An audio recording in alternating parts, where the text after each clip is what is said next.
Igbo ndị ọma ụtụtụ ọma nọ, asị m ka onye chiri ya zere. Ndụ mmiri ndụ azụ ka bụkwa ọfọm n'ụtụtụ taa.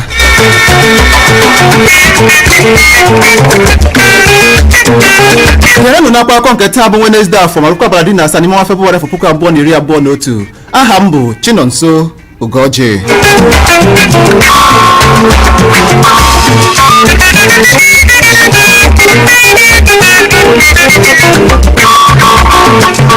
Na mbụ ka anyị ji akwa akọ Vanguard ebe anyị hụrụ isiokwu ndị nke a. Maka nkewapụta ohere ọrụ, ụlọ nzukọ omeiwu ukwu chọrọ ka ọchịchị hiwe ụlọ ọrụ mmepụta ngwaahịa n'ogo dị nta n'ime kansụl 774 enwere n'ala anyị. Steeti Kano enyepụla ọrụ ngo ruru nde naira 83 na ụma anọ maka ịgba ụmụ anụmanụ ndị nwere na steeti ahụ ọgwụ mgbochi. Anyị ga-enwe mmeri megide ndị ahụ na-achọghị Naịjirịa, ya ka Buhari na-ekwu. Naịjirịa tụbatara ntụ wit ruru tarị naira 2 na ụma 2 n'ime afọ anọ, ya ka onye minista ọrụ ugbo na-ekwu. Maka ọbịbịa ya nke ugboro abụọ, Jonathan dị ezi njikere inye PDP ihe nkụta ya nakwa ihe mmụta ya niile, ya ka Saraki na-ekwu.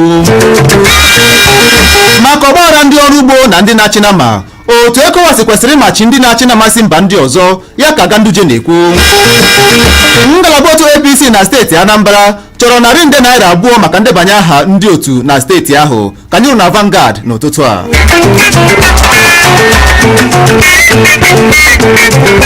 Na Daily Post ka anyị hụrụ ndị a. Ngwa geenụ ntị. Ọpụpụ ngada na-elupụrụ na adị ka ebe ụkwụ gara n'ihi gịnị? N'ihi na ọ bụ n'afọ abụọ gara aga ka o sonyere ndị otu APC, ya ka PDP na-ekwu. Ndị ọkpa egbe egbuola mmadụ abụọ merụkwa ụmụntakịrị ahụ n'obodo ndị e nwere na steeti Kaduna. Onye bụrụ onye isi ndị agha ala anyị n'oge gara aga, Azụbike ihe jiri ka agafela n'otu ndọrọndọrọ ọchịchị APC na steeti Abia. N'ihi ọdị enweghị nchekwa, Buhari aṅụọla iyi isi na ya ga-achọta ma mesie ha ike bụ ndị na-akpọ oku ka ekewa Naịjirịa. N'ihi ọnọdụ enweghị nchekwa, ọ bụghị ihe niile ka anyị pụrụ ime enwere ebe ikikere anyị kwụsịrị, ya ka onye isi oche ụlọ nzukọ omeiwu ukwu ala anyị na-ekwu. Akụkọ na-agba ka ọnwa, Justice Yodalo arajiela ekwu, ka anyị chọrọ na Daily Post n'ụtụtụ a. Kpọmkwem na Punch ka anyị hụrụ ndị a. N'ụkwa Malami agbara ọchịchị etiti ka ọ kewapụta ngalaba ụlọ ọrụ ga-ahụ maka aka ọrụ ndị na-achị na ma n'ala anyị. Ndị aghụghọ asatọ ga-apụrịrị n'obodo Shasha, ya ka onye isi ọdịnala na-ekwu. Ndị ndu PDP ezutela onye isi ala n'oge gara aga bụ Jonathan. Na steeti Lagos, a ga-agba ụmụ nkịta ruru 1 nde na ụmụ 5 ọgwụ mgbochi n'efu. Keyamo hiwela onye isi ụlọ ọrụ EFCC ọhụrụ bụ Abdulrashid Bawa aja n'ukwu. Ọ bụ ndị bara ọgaranya na ndị nwere agba n'obodo na-akpali ọgbaghara n'akụkụ ala anyị dị iche iche, ya ka Buhari na-ekwu.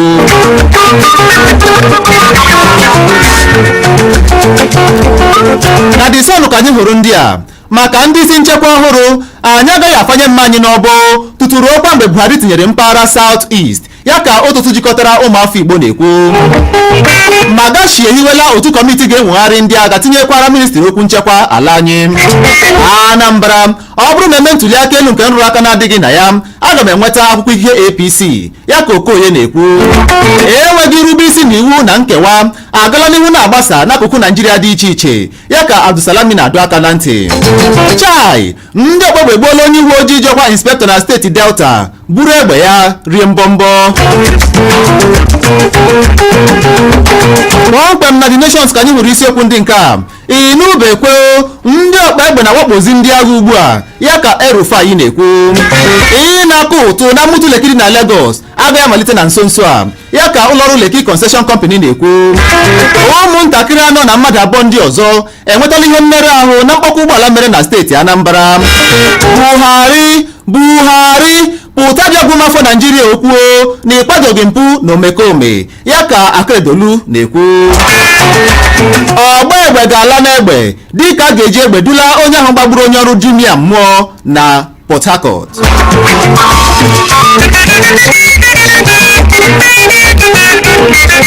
N'ịgafe ugbu a na New Telegraph ka anyị hụrụ isiokwu ndị a. Anyị ga-egbo nsogbu enweghị nchekwa, ya ka ndị isi nchekwa ala anyị na-agwụ ụmụafọ Naịjirịa. Chọọ nwa ole nyela iwu ka enyocha mmekpa ha mekpara ndị na-eme mkpesa na steeti Lagos. Ọrịa gbara Igbogharị adọleriwa agwagwuo n'otu ụlọ akwụkwọ kọleji dị na steeti Benue dịka ụmụ akwụkwọ ise bụ ndị na-arịa mkpọnwụ ahụ ka ọ dị ugbu a. Ndị ọkpọba wakpola obodo ndị enwere na steeti Niger gbuo otu onye isi obodo na mmadụ 9 ndị ọzọ n'anya mbadamba. N'ikpeazụ ka anyị ji akwa akọ Nigerian News Point ebe anyị hụrụ isiokwu ndị a.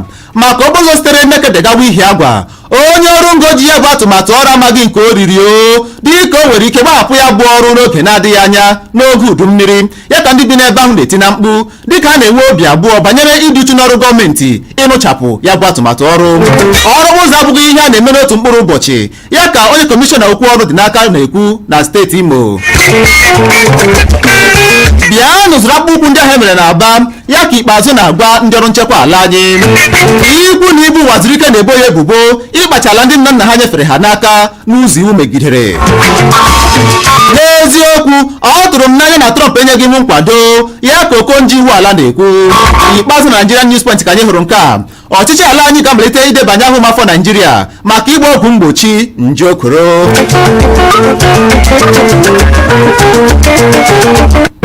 Onye ọma, ọ bụ n'ebe aka ga-awụsawa na nke taa na akwụkwọ akọ ndị bịara ahịa n'ụtụtụ taa dịka egwetara gị isiokwu ga-eleba anya n'oge Igbo Ezukọ n'oge na-adịghị anya nọrọkwa ebe a na-ege na redio Ọhaneze Darlin 107.3 FM Owerri.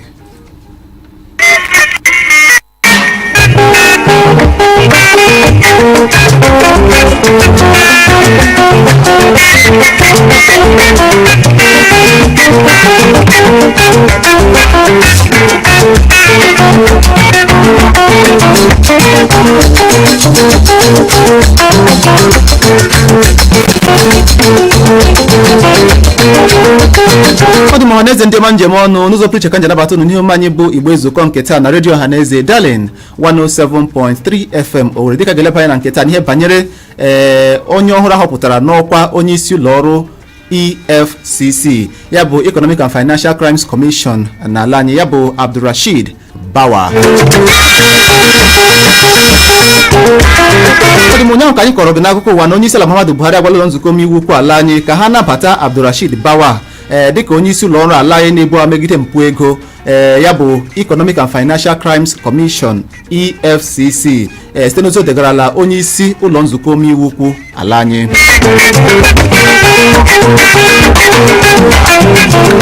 Ma dịka onye isi ala siri kwuo, ọ sị na ya na-eme nke a dabere n'iwu jiri hiwe ụlọ ọrụ EFCC nke afọ 2004.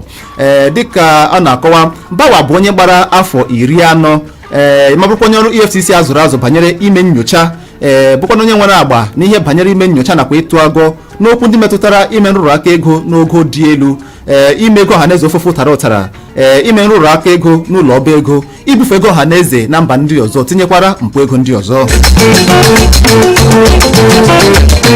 Ọ nwetakwala nnọọ ọtụtụ ọzụzụ pụrụ iche n'akụkụ ala anyị, n'akụkụ ụwa dum dị iche iche. O ji nzere Bachelor of Science degree na ngalaba ihe ọmụmụ Economics, tinyekwara nzere Masters degree na ngalaba International Affairs and Diplomacy. Ma bụrụkwa otu n'ime ndị ọrụ ejiri malite ya bụ ụlọ ọrụ EFCC n'afọ 2005.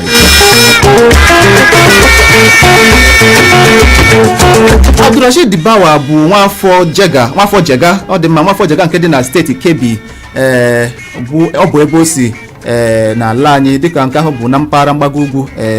Ọ dị mma, n'ụtụtụ a ka anyị na-ajụ gịnị ka ị chere banyere nhọpụta Abdulrasheed Bawa dịka onye isi ụlọ ọrụ EFCC. Tupu anyị aga n'ihu nabata okwu ekwentị gị, ọ ga-amasị m ka anyị nabata onye ọkaikpe nke onye bụrụ onye isi ụlọ ọrụ ahụ n'oge ochie, ya bụ Ibrahim Magu, dịka ọ na-ekwu na ọ kwesịrị ekwesị ka ọchịchị etiti chere godini ka ọ dị ugbu a ka emechagodi nwa amadi ahụ eboro ebubo mpụ na nrụrụ aka nnyocha, emepụta ya dịka onye aka na-adịghị ọcha tupu enwee ike họpụtawa onye ọhụrụ n'ụlọ ọrụ EFCC. Ngwalekwanụ ka o siri kwuo ya. I need to tell you that this appointment came to me as a shock. Why I say it's a shock because what I was expecting is that there is still an unfinished assignment which was pending. I was expecting that the issue of Magu would have been sorted out before moving to another state. But unfortunately, we just got this news today that a new chairman has been nominated by the president, and his name has been forwarded to the Senate. Nobody can question the prerogative of the president to nominate an active chairman for the EFCC. But it's just the fact that if there is a matter that is pending as regards the commission, because the Salami panel did just investigate Magu, the whole commission was subjected to investigation. So I was expecting that the report would have been made public and maybe a white paper issued on that matter before another step is taken.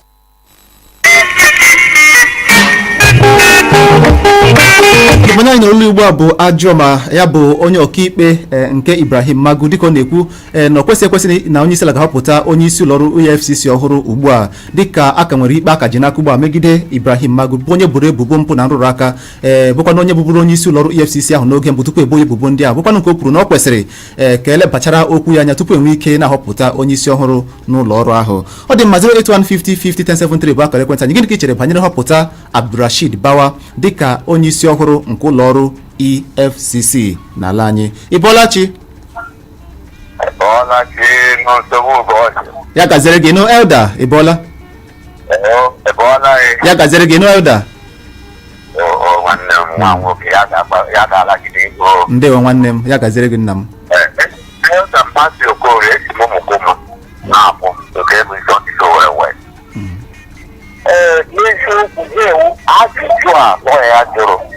onwe m ajụọla m o kwesịrị ka ajụọ ya mba nwa onye rụrụ ọrụ akọwala nwa okorobịa ahụ ejiji ọrụ obido ọrụ mmadụ ofe ahụ ndị EFCC akpọfụrụ anya hụne agbakwa na ọkwa abụọ ya 40 anya hụne o toruru etoru.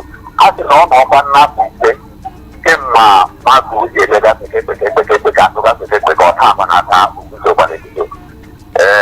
Then nwa na-ịnọ ọrụ from 2005 ga-abịa ọkwa ochie ọkwa nna na ọkwa ise na-arụ o nwere na experience akọkwa nna na o nwere PhD economics wekwa masters and the other things. So nwa na-asị o kwesịrị ekwesị ka ọ wụrụ EFCC chairman kama emebanụ ihe Magu. Gịnị mere achụbeghị ya ọfisialị anya ji achọba Magu ọzọ ahụ chukwu? Ọ dị mma, ya gazere gị no, ya gazere gị elder, dịka ị na-ekwu na ihinyere nnọọ họpụta nwa amadi aja n'ukwu dịka ọ bụrụla onye nwere agba n'ụlọ ọrụ ahụ, ma bụrụkwa onye tirili ịgba n'ụdị pụrụ iche na ngalaba dị iche iche nke ụlọ ọrụ dịka esiri gụpụta ya n'ihe banyere ya n'ụtụtụ taa. 08150501073 Ibolachi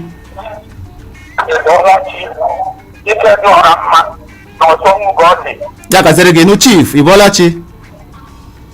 Ụwa mara gị mma onye nke m. Maka ndị na-amaghị onye nwụ aha nwụ Chief Bright Agụ ama na-esikwa n'ọha London nọ n'ụbọchị ma ọha ji abụọ. Ihe ebuga n'ụtụtụ a okwu iwepụtara ka anyị tụlee ihe gbasara EFCC. Ọ na-ewuteziga m oke n'ụdị otu ewute nwụ onye isi ala bụ nna Igbo Buhari ọ chọrọ ịgwa ndị Naijiria na onweghị onye Igbo maara ihe ma ọ pụtara akụkọ enwere ike inye ụmụọka ndị onye ugbu a. Abịa na nke ahọpụtara ndị public chief onwe onye Igbo so ya ugbu a agbatukwuola ọnọdụ onye isi ndị polisi Inspector General of Police emeghị anya na a ga-enye onye Igbo. Ọ gbatụkworela onye nke galarịta nke Adamu onye gbuola ya ọnwa 3. A na-eji EFCC ugbu a enyeghị onye kedi ya onye mmadụ ugwu. Ihe awụ igosi na akpọrọ ndị Igbo asị n'ọchịchị nna Igbo a. Enyeghị ihe m ga-ekwu Magu na a na-ekpo obe na o jiri ego ọ ya bụ onye ndị ụlọ nzukọ sineti na ndị House of Reps si mba na o kwesịghị ka ọ nọrọ n'ọkwa ahụ. Onye isi ala kpọchie ntị Magu nọrọ ma ọ bụ nọgidere nje ahụ ruo onwe ha hụtara ma oriri ego ọ gbabeghịkwanụ Naijiria ma ya atụọla magụ ma ọ leta ọnọdụ magụ ya kpọpụta onye ugbu a ihe niile edo m anya ọrụ tụọ ha m n'ọnụ aha Chief Bright Agụ. Ọ dị mma Chief Bright Agụ, ya gaziri gị nụ maka ntụnye oke gị n'ụtụtụ taa. Ị na-ekwu na ọ kwesịrị ka ihe dị mma ka emezie ya emezie. Ọ dị mma ka m tụnye oke gị n'ụtụtụ taa ka anyị nara oke ekwentị nka tupu anya gị ike ịgbapụ aka ahịa n'ụtụtụ a. Ị bọọla chi? Onye nke m pastọ ya gaziri gị nụ ịgbapụ ya ọsọ n'ihi oge. Ọ dị mma onye mgbapụ ya ọsọ ịnụ n'ihi oge, anyị enweghịzi oge.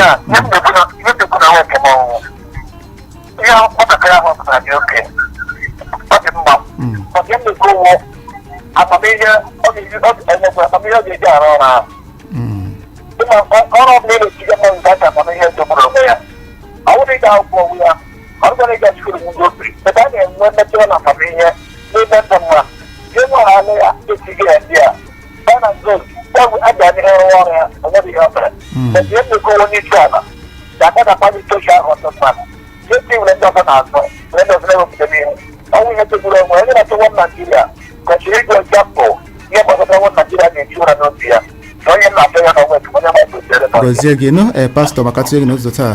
Ị na-ekwu na ọ kwesịrị ekwesị bụ nwa amadi ahụ e nyere ya bụ ọkwa mana ọ na-adịkwana mkpa ka emenyere nwa ogwugwe menyere nwa nọsi ike na ada nne di ya nọ n'ụlọ. Dịka ị na-ekwu na ihe ị chọrọ n'ebe ọ nọ ọgwụla naanị amamihe ọ bụrụ na onwe ha amamihe ji ahazi ya bụ ụlọ ọrụ na magburu onwe ya. Ọ dị mma nke mbụ tụnye nke ga agbakwa aka n'oge na-adịghị anya laghachite azụ anyị aga n'ihu nọrọkwa n'ebe ahụ na-ege ntị. 107.3 Darling FM, the People's Radio.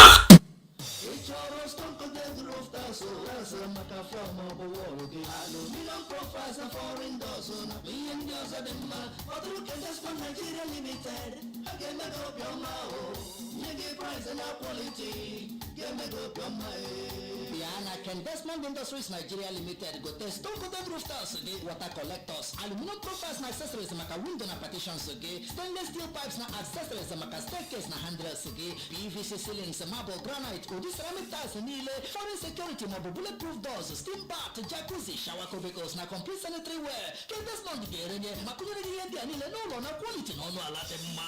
Ọtụrụ Desmond na 3D building materials and finishing plaza ọhụrụ na-ewu ewu dị na Timber Market Junction, Road Safety Road, Naze Owerri, maọbụ na Desmond Plaza 197 Douglas Road Owerri, maọbụkwanụ na Desmond Plaza 88 Aba Road Ụmụahịa, phone 08035532369.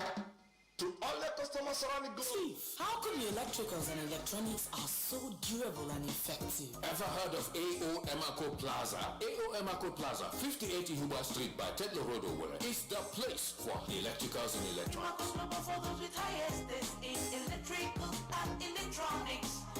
Welcome to AO Emaco Plaza. Dealers in all types of electrical appliances, electronics like home theaters, TVs all sizes, fridges, freezers, generators, office and household furniture, garden lights, switches, sockets, Italian chandeliers, distributors of Nigerian wires, cables and armored cables like Cabel, Metal, Berliak and Coleman wires and cables. What are you waiting for? Rush now to AO Emaco Plaza, 58 Huber Street by Tetlo Road, Owerri. Phone 0803-7213-214. Email emacoglobal@yahoo.com. Emaco Plaza, 58 Huber Street by Tetlo Road. Your one-stop shop for quality cables, fittings, electricals and electronics.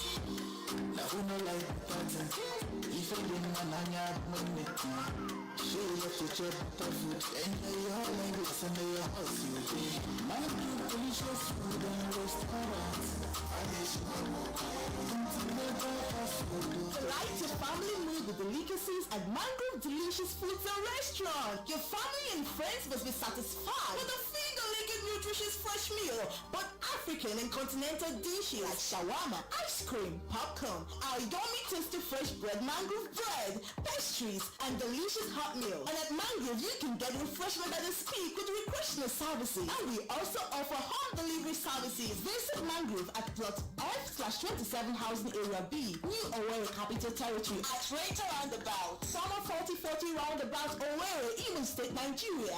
Or call 070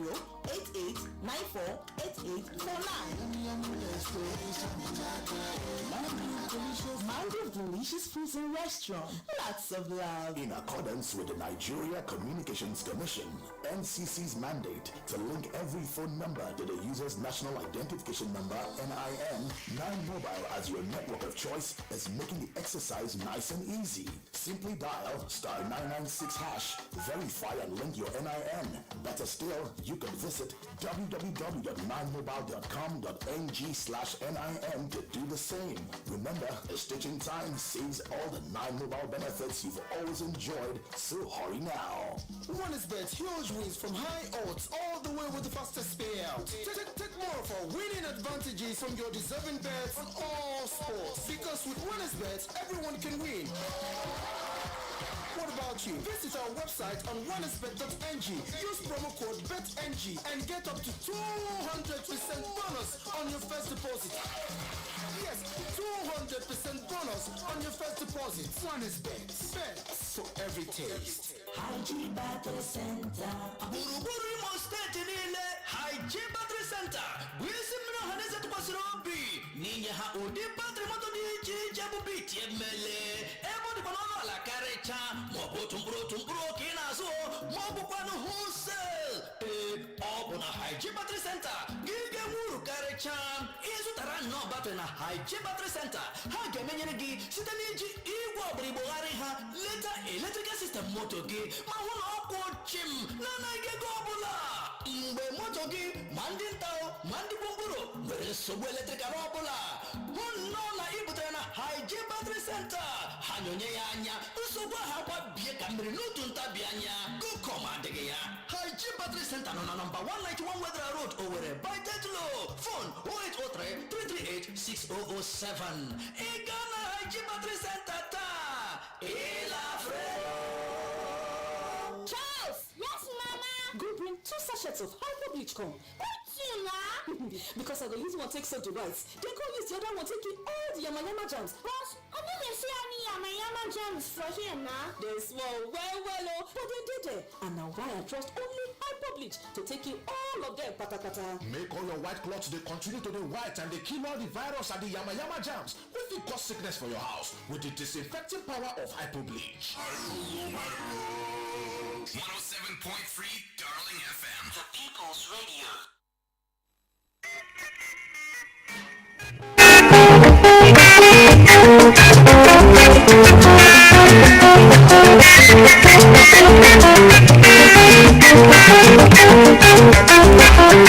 na redio Ọhaneze Darling 107.3 FM nwere ike getị n'ụtụtụ ihe ọma anyị bụ Igbo Ezukoo dịka na-eleba anya n'ihe banyere nhọpụta ọhụrụ nke mere n'ụlọ ọrụ EFCC bụ nke hụrụ Abdulrashid Bawa dịka onye isi ụlọ ọrụ ọhụrụ ahụ onye isi ụlọ ọrụ ahụ nke ọhụrụ ya bụ dịka onye isi ala Muhammadu Buhari nyerela ụlọ nzukọ omeiwu ala anyị aha ya sị ka ha nyochaa ya ma kwupụta ya dịka onye isi ụlọ ọrụ ahụ geregedem ka ọ dị ugbu a. Gịnị ka ị chere banyere nhọpụta ọhụrụ a onye isi ala mere? Ọ dabara adaba n'ebe ị nọ ka ọ bụ na ọ dabaghị adaba? 08150501073 08150501073 biko ikpe anyị ka egbuo ya na nkenke. Akpọkwala mmadụ iyi ekwula okwu ọjọọ megide mmadụ, kama kwupụta uche gị ka Ọhaneze nụrụ n'ụtụtụ taa. 08150501073. Ị bọọla chi? Ụtụtụ ọma ịnụ? Nwanne m nwoke olu ya na-adachi ụda n'igwe okwu. Netwọk m ji aba, ị bọọla chi? Mmiri abụọla m chi. Aka m ụkwa Comrade Ikenna Ezike aka netwọk m ji aba. Nwanne m nwoke n'ụtụtụ ọma ebe m si na-akpọ na-awụ ụmụtara ụfụ okorobịa na nji aba eke. Elee ihe anyị ga-ekwuru ghara ibe ya. Iji gosiri na ana m asị congratulations onye mara point dịka chairman PFCC. Onye ọrụ ọrụkwa ọfụma, ọrụkwa nke ziri ezi, arụkwala against mmadụ maka mgbe e nyere m ọrụ na gị lee na ọrụ ị na-arụ ụgwọ ozugbo ọrụ ị ga-ala asụkwa na ya wọfis. Ma ọ bụrụ na ị na-arụ ụra na-arụgide mmadụ enye na-arụdịkwa ala. Then finally ejikọrọ ọha na-akpọkọ President Muhammadu Buhari wee na-adị ya sị ya appointment a na-enye every time ọ bụrụ ndị Igbo na-etinye n'akụkụ jụọra m ya sị ya ma enwere ihe ndị Igbo mere na ndị Igbo nọtụkwa na pozishọn ahụ enwere ihe ga-eme na Naijiria ebe ọ bụ na ọwa Naijiria ka anyị na-ekwu okwu ya. ọ dị ma ya gaziri gị netwọk nji aba maka ntinye oke n'ụtụtụ anyị na-ajụ onye isi ala ihe mere o ji kpakere ndị Igbo n'akụkụ na-ahọpụta ndị ọ na-emegasị n'ala anyị n'oge kemgbe o jiri baa n'okwu ọchịchị dịka onye isi ala. Ọ dị maka abajụ dịrị onye isi ala ịza abụghị anọ m n'ọnọdụ ịza gị ya bụ ajụjụ n'ụtụtụ a. Ị bọọla chi? Ya gazie gị na-ebisa nwanne m. Ọ dị ma barista ya, ị bọọla chi? Ọ dị ma nwanne m, gbapụ ya ọsọ ni.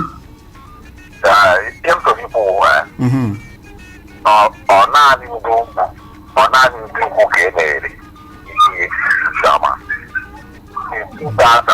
Ọbasanjọ fọmụrụ ile anya ihe na-eme ba ọ naanị ndị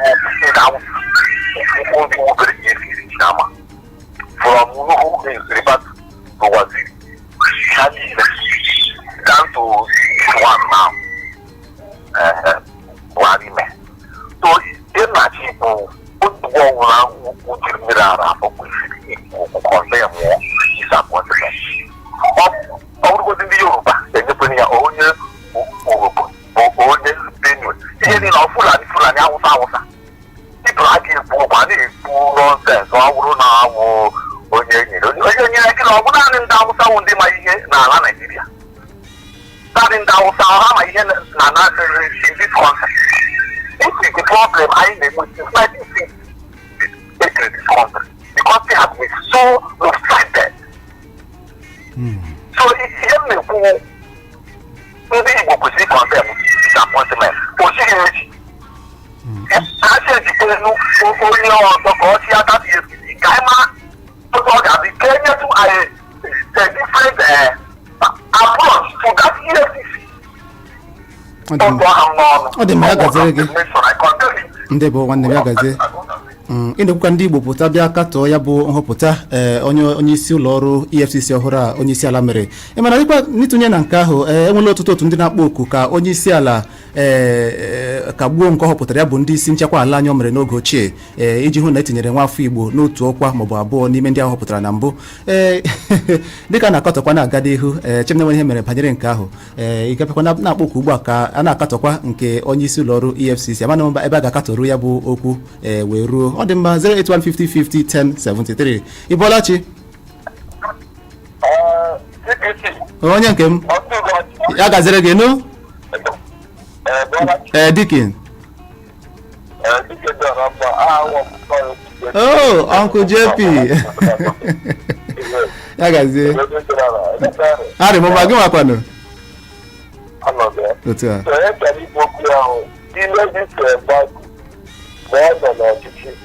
Many times Buhari people just lie on the house of assembly. Very strong Lord out of here. Now, when I am get up from the tomorrow, but really we can get to the matter. We got to see now how to what we now have to try on. This is the previous guy, what I do look at the back. I position now because I now want a position. I need a prayer. And the last one I did position I did, you know how many type of position I did.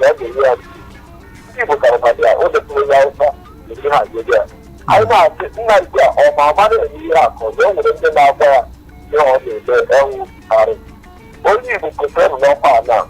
We are because of price now. I can't tell you now. I talked with the ICT to the jail police. Just to go and I don't have any idea. So every day they are easy to consider in Nigeria. Just to get the product in Nigeria for a whole day. At least now we're going to achieve very quickly that thing. Ọ dị mma ya gaziri gị nụ ị na-ekwu na okwu Ibrahim Maguka nọkwa n'ụlọ ikpe onye isi ala bịa na-ahọpụta onye isi ụlọ ọrụ EFCC ọhụrụ na nke ahụ bụ nke na-adabaghị adaba. Ị na-ekwukwa na dịka ọ na-eme ihe ndị a na-akpakete ndị Igbo n'akụkụ ọ na-egosi nke ọ na-apụtara na enweghị onye enu n'ala Igbo tozuru oke ịnọ na ya bụ ọkwa. Ọ dị mma nke abụ ajụ dịrị onye isi ala ịsa n'ụtụtụ a. Ị bọọla chi? Alo, onye nke ahụ akụpụla 08150501073. Ị bọọla chi? Nwanne m ọmpadek ya gaziri gị nụ? Wa mara gị mma. Aha m comrade ọmpadek Chinonso. Echitara m ụmụọka nnọọ ha ji the most peaceful community in Imo ọ dị mma yes ndị kwuru okwu pụtachala ihe niile ma ụlọ onwe m achọrọ m isoro ndị Igbo niile mara na ihe egbe na-akụ katọ họpụtara onye Hausa again ya da ọrụ isi ndị EFCC amahụ m họpụtara na Igbo ndị Igbo ahụ part of Nigeria outside of every state kọcha these positions enwere nke ọrụ dịga ndị Igbo amahụ mma anyanwụ ndị Nigeria so ọrụ m arịọ the president ya biko ọrụ m anyanwụ ndị Nigeria biko isi anyị ebe ahụ ndị ma ndị Cameroon akwụkwọ ndị Ghana ndị Senegal ebe ndị Nigeria adọwụla too much the mgbe na ohere na-akpọkọ ọda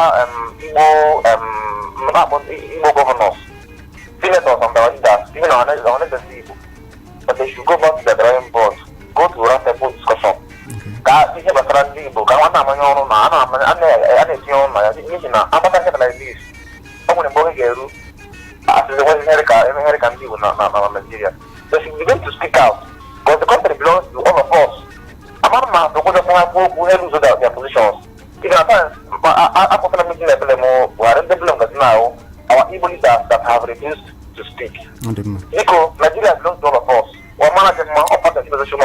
ya gaziri gị nwanne ke m ọmpadek ndị ewe ya gaziri gị nwanne m iwe wegbula gị nụ kwasa mmiri n'obi ị na-ajụ ndị Igbo si họ na-ebe ndị ndu ala Igbo kedu ebe ụlọ nọ pụta na kwuo okwu megide ọchịchị nchigbu a na-achị megide ndị Igbo dịka isiri kọwaa ya ebe ahụ n'ụtụtụ a 08150501073 Ibolachi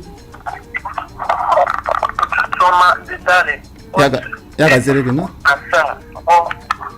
otu ahụ ka ọ dị ya gaziri gị na gị na-ebi si akpọ anyị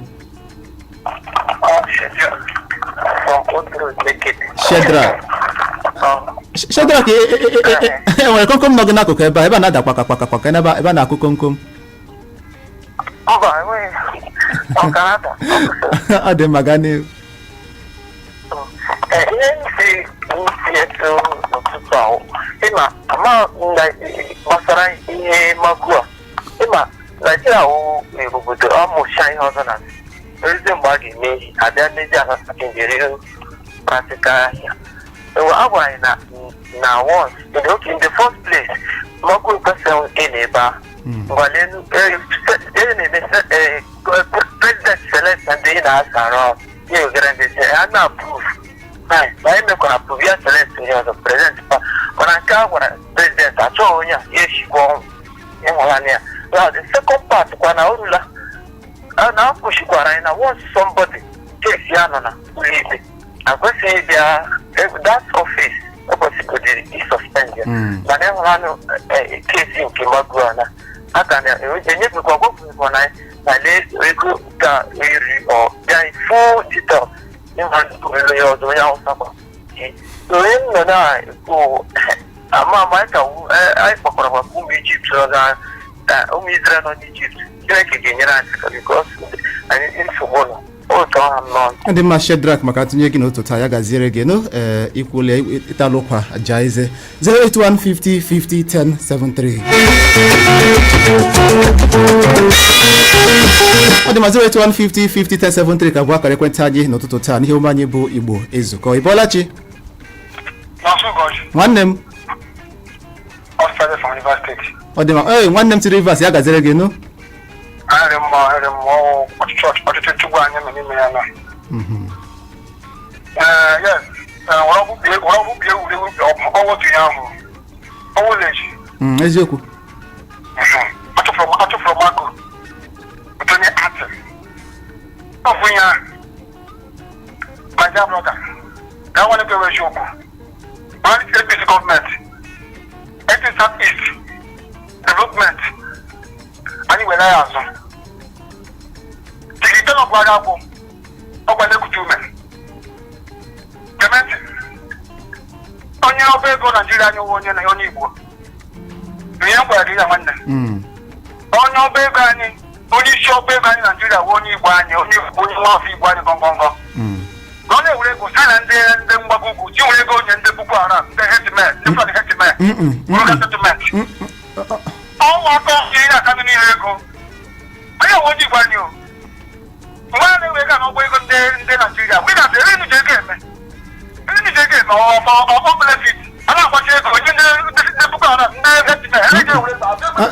ikwu na onye isi ala na-agbaziri ga enye ndị Boko Haram bụkara daba adaba n'ụlọ ọrụ anyị ebe a biko ị na-ekwu okwu taa ire gị eze biko n'ihi ntaramahụhụ ndị na-esochi ya ọ karịrị akarị biko ị na-ekwu okwu gbaa mbọ taa ire gị eze anụbeghị m nwere mgbe isara gbaziri ego emeọfụ inye ndị otu Boko Haram maọbụ ndị na-eyi ọha egwu imekpọ mafọ Naijiria ahụ biko ị na-ekwu okwu gaa gbaa mbọ hazie ya hazie ka o ike daba n'ihe a na-atụle n'ụtụtụ taa 08150501073 Ibolachi alo ọ dị mma ọ dịka onye ahụ abịa ahịa n'ụtụtụ taa n'ihe omume anyị a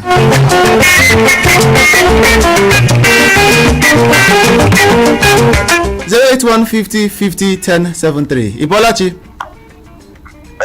Chinonso Ugorji. nwanne m ya gaziri gị nụ ya gazie Chinonso nwoke na-ebu MC Chibueze Nwakire. MC Ibolachi kedu maka ndị bụ unu ọ dị mma gaa n'ihu Chinonso Ugorji ụlọ ha na-ekwu n'okwu ya ekpụrụ m esite mkpọrọ echi gara aga mkpọrọ ya sị ndị nọ na-aka maka iwu na president of Nigeria